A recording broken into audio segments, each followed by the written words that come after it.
네, 다음은 법조팀 조희원 기자와 함께 헌재 탄핵 심판 관련 이야기 자세히 나눠보겠습니다.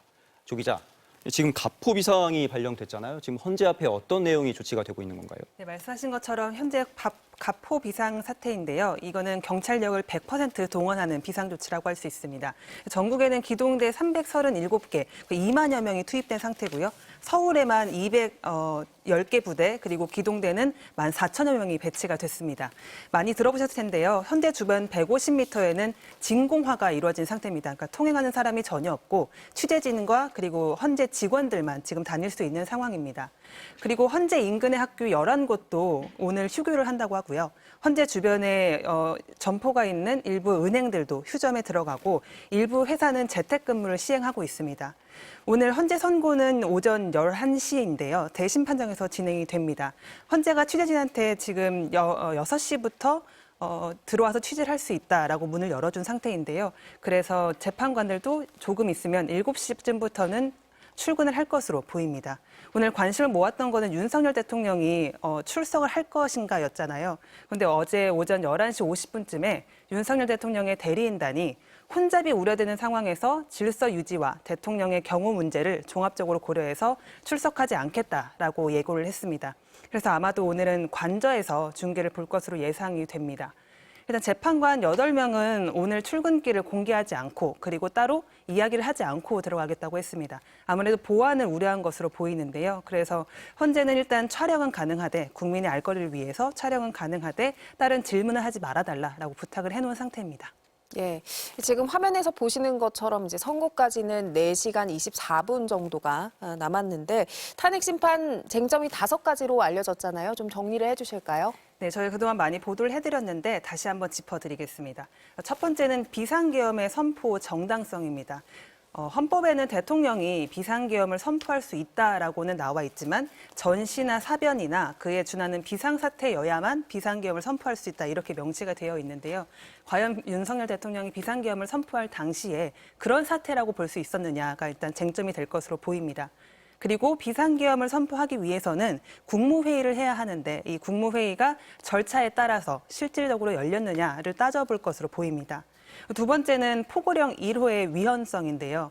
이 비상계엄을 선포할 때 물론 대통령은 선포를 할 수 있지만 정치 활동을 막아서는 안 된다라는 규정이 있습니다. 그리고 국회가 비상계엄 해제안을 건의를 하면 반드시 이를 통과를 시켜가지고 비상계엄을 해제해야 된다 이런 얘기가 있는데 포고령 2호에 보면은 정치 활동을 금한다. 그러니까 이게 국회 봉쇄, 국회 활동을 정지시키는 행위라고 볼 수 있다라는 주장을 국회 측에서 하고 있는 거여서 이에 대한 쟁점을 따져볼 것으로 보입니다.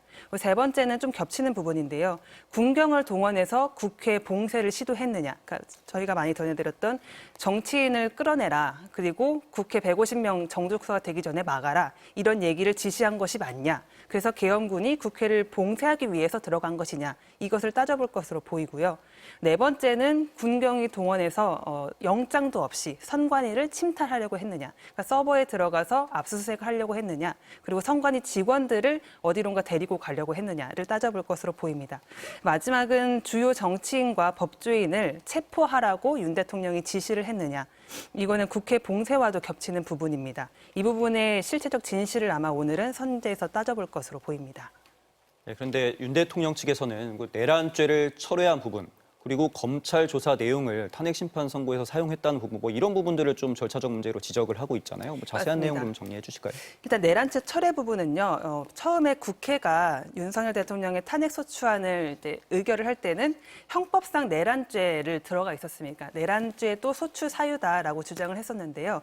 헌재 재판 탄핵 심판을 준비하는 준비기일 과정에서 우리는 형법상의 내란죄는 따지지 않겠다라고 철회를 한다고 주장했습니다.